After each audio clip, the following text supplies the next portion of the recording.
శ్రీకృష్ణ పరబ్రహ్మణే నమః. అస్మద్గురుభ్యో నమః. భగవద్గీత 12వ అధ్యాయం 13వ శ్లోకం. అద్వేష్ట సర్వభూతానాం మైత్రః కరుణ ఏవ చ నిర్మమో నిరహంకారః సమదుఃఖ సుఖక్షమి అన్న శ్లోకంలో ఒక్కొక్క పదానికి మనము వివరణ తెలుసుకుంటూ పోతున్నాము. వాటిలో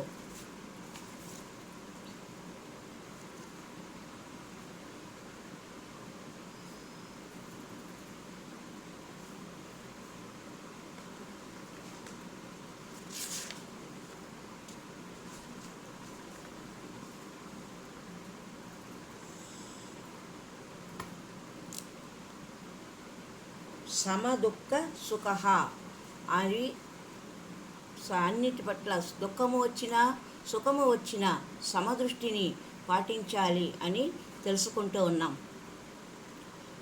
ప్రారబ్ధ అనుసారంగా వచ్చిన దుఃఖాలకు కష్టాలకు భీతి చెందక ఢీకొని పోరాడిన వారే మహాత్ములు అయ్యారు.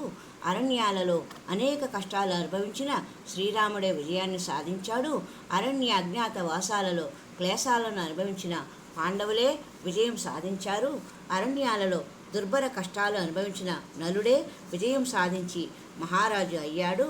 జనారణ్యంలో క్లేశాలను అనుభవించిన హరిశ్చంద్రుడే చిరకీర్తిని సంపాదించాడు. బండరాయి అనే సుత్తి దెబ్బలు తింటేనే దేవాలయంలో ప్రతిష్ఠించబడి పూజలు అందుకుంటుంది. కనుక దుఃఖాలకు భయపడరాదు, సుఖదుఖాలను సమంగా చూడాలి. అలా చూడగలవాడే భక్తుడు, భగవంతునికి ఇష్టుడు. అలలు పర్వతాన్ని చేయలేనట్లు సుఖదుఖాలు భక్తుడిని చలింప చేయలేవు. కనుక రెండింటిని సమదృష్టితో చూచి భగవంతుని దృష్టిలో పడాలి. ఇది భక్తునికి ఉండవలసిన లక్షణములు. 7వ లక్షణమైన క్షమి. భక్తునికి ఉండవలసిన ముఖ్య గుణాలలో క్షమాగుణము ఒకటి. క్షమ అంటే ఓర్పు, సహనం. ఇది చివరిలో చెప్పిన మొదట్లో ఉండవలసిన గుణం. విధి లేక గతి లేక ఓర్చుకోవటం క్షమ కాదు. పరిస్థితులు ఎదురైనప్పుడు ఆత్మస్థైర్యంతో సహించటం, ఓర్చుకోవటం క్షమ. ఒక యజమాని తన క్రింద పనిచేసే పనివాడిని తిడుతున్నా కొడుతున్నా నోరెత్తకుండా పడి ఉంటాడు. ఎందుకంటే అతన్ని పనిలో నుండి తీసివేస్తే అతనికి జీతం ఇచ్చే మరొక యజమాని దొరకడు. కనుక అన్నింటినీ సహించి ఉంటాడు. ఇది క్షమ కాదు. తనకు ఎదురు తిరిగే శక్తి ఉన్నప్పటికీ ఎదుటివాడిని క్షమించగలిగితేనే అది క్షమాగుణమని అనిపిస్తుంది.